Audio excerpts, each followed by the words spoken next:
Hello everyone, welcome to the Teach Smart Crown series, where we share success stories of some of our successful Crown teachers. Our guest for today is Mrs. Lata Singh, who is currently founder and director of MEQ Academy. MEQ Academy is a professional training and life coaching company. It is focused and committed towards creating best kid and parents to a life coaches and also provide the best emotional intelligence training, workshop and coaching service to corporates, schools and individuals.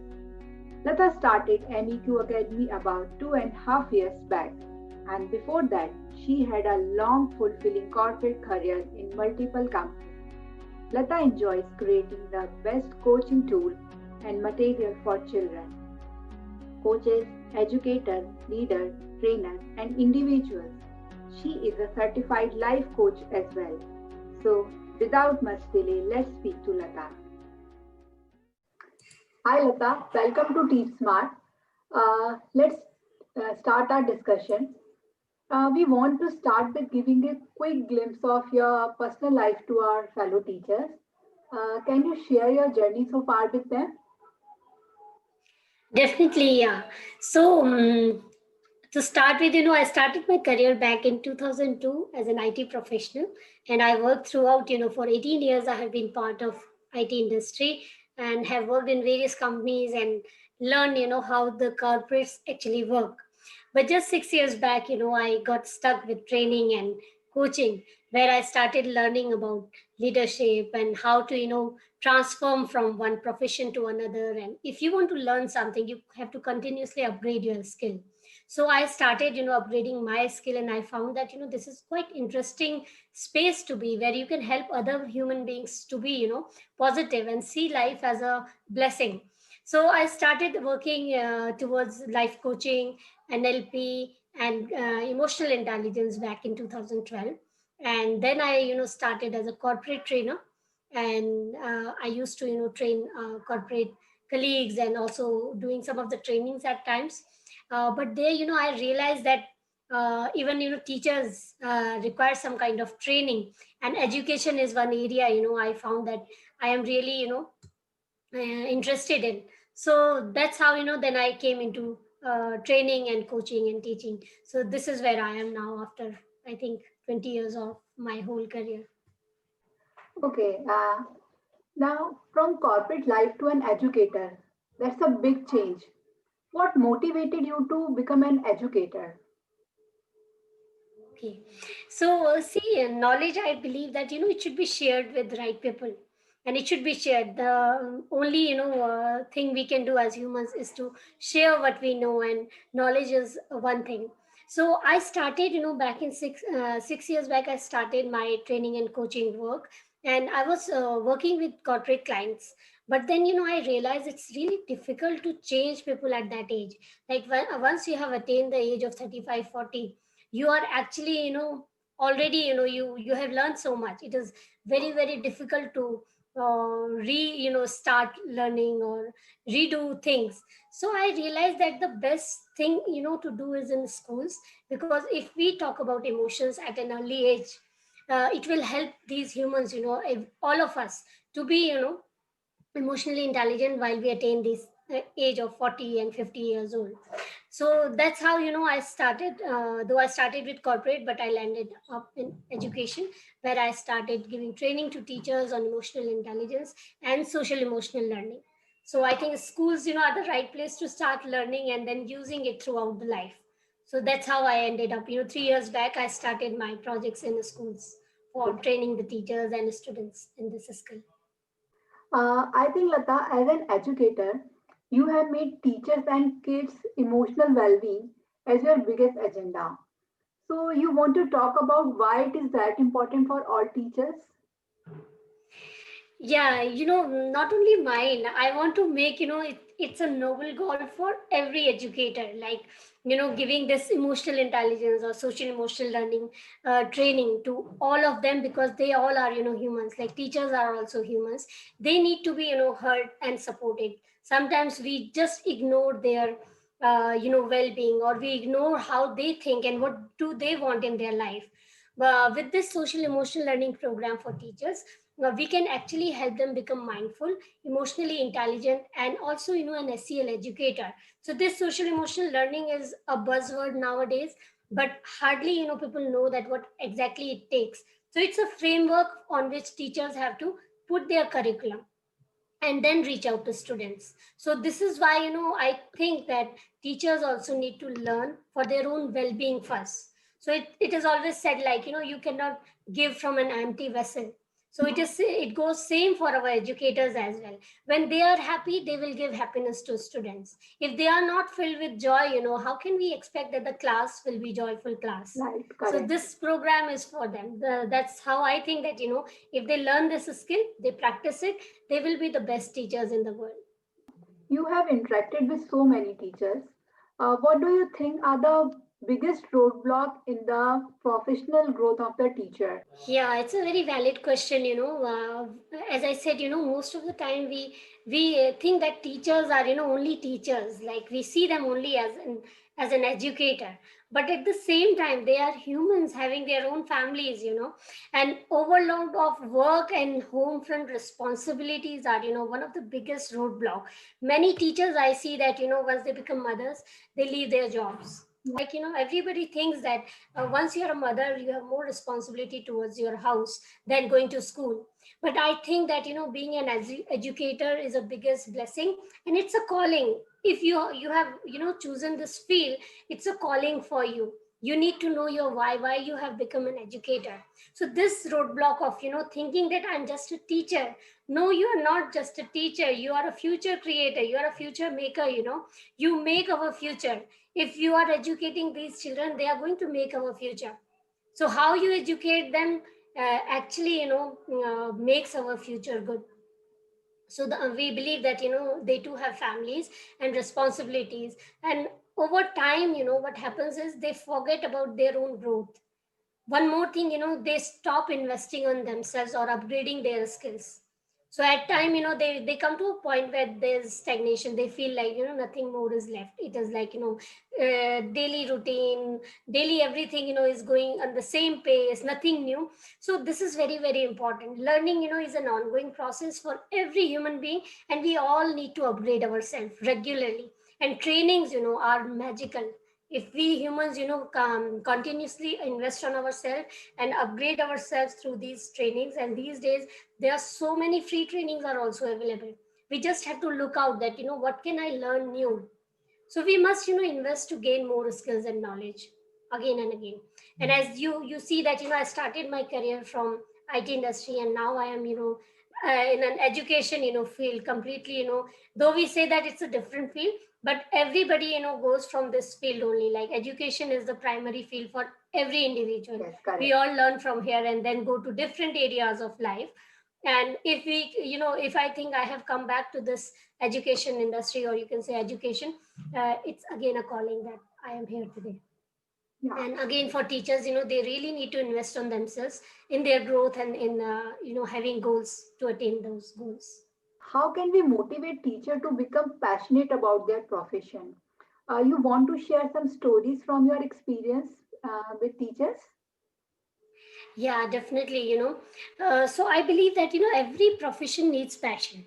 It is like until unless you are passionate about it, you won't go for very long time. And if it is you are doing it just because you have to earn some money, you have to look after your family, and it is a need of your life's daily needs that we call, you won't go for very long, and you will start feeling that life is very hard. So as an educator, I must know why I have chosen this field, why I am an educator, why I am a teacher. Whatever subject I am teaching in the class, why I am teaching it, it is very very important. So what is my goal as a teacher? What is my goal? What change I want to bring in the society by my teaching? So if I have answer to these questions as an educator, I can do wonders. See, I might not change the decision of management at times. If I'm working in a school, I have to follow through certain guidelines. I cannot change those. But I can always choose how I teach in my class, how I motivate my students. I can give the best to each and every student without judging them. This is always in my hand as a teacher. So my why to become a teacher or an educator is very, very important. When it is strong, you will see that I will be associated with this industry forever. Why I say education as an industry, because it has become an industry. Yeah, You see that, it has become an correct. industry, it has become a business, and people see it as a business now. But as a teacher, still they are the pure souls, I say, and they are making our future. So their why has to be there. Very, very important. They need to know that why I am teaching. I have met teachers who have been in this profession for more than 40 years. Like they are still teaching. Even after retirement, they have continued to teach because Wow. that is what they love to do. They are continuing with that. And sometimes, they have spent their own salaries on children to provide them with the stationery, provide them with reference books and all. They go beyond, their limitations, I would say, to help their Great. students. And these are such teachers, who actually create the future of students.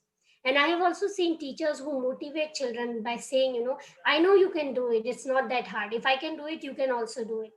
But I have also seen some teachers, who are discouraging the students by saying this something you can't do. There's a difference. Teachers are seen as, future creators, and children trust them the most. If they motivate positively, if they motivate their students, they can achieve anything in the world.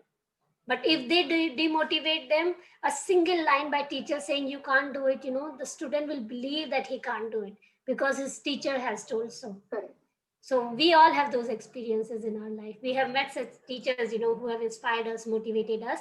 At the same time, we had also, met teachers who have said, this I think is not for you. Maybe you should try something else. Hmm. So we need to refrain from judging our students at times, I think. Absolutely correct even I can relate कि मेरी daughter कई बार मुझसे ज्यादा अपनी teacher को trust करती है. This happens, yeah, you're हाँ. right.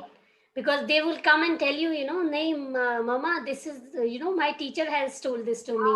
Aapko nahi aata, teacher ne ye bola hai. So they believe in them. So imagine, how much power these, Actually. this field has. The educators have the power to change, the future of children.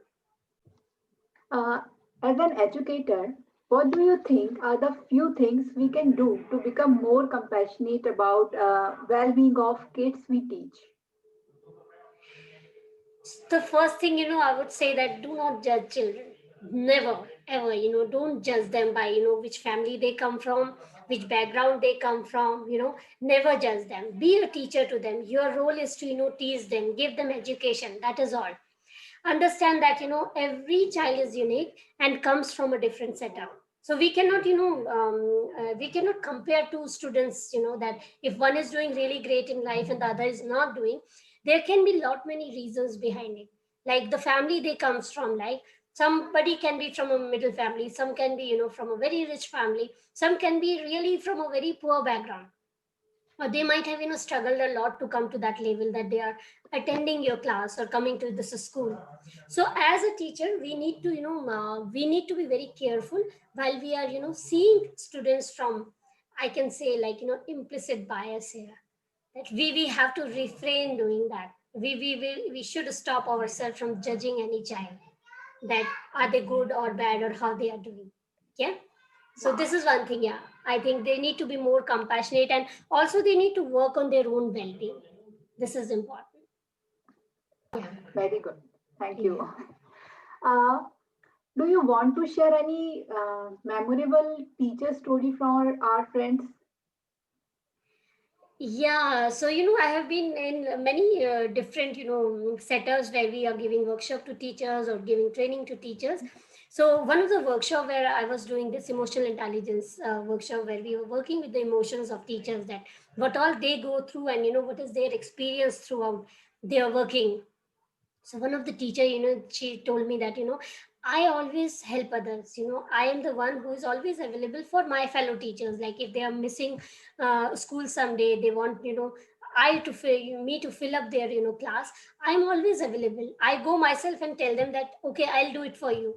But I never get it back from them. So I feel really bad. And now it is growing day by day. So she was like, sometimes I feel that people are using me, that they know that you can do it. Can you, tomorrow I'll be on leave, can you just fill up my class. And sometimes she said that they don't even ask me, and they would just go to the coordinator and say that she will do my class and I'll be on leave. So it comes to her as a surprise. So I asked that, have you ever asked these teachers to help you back? So she said, no, I think they should know that they should help me also. But see, this is not how the world works. This is not how the world functions.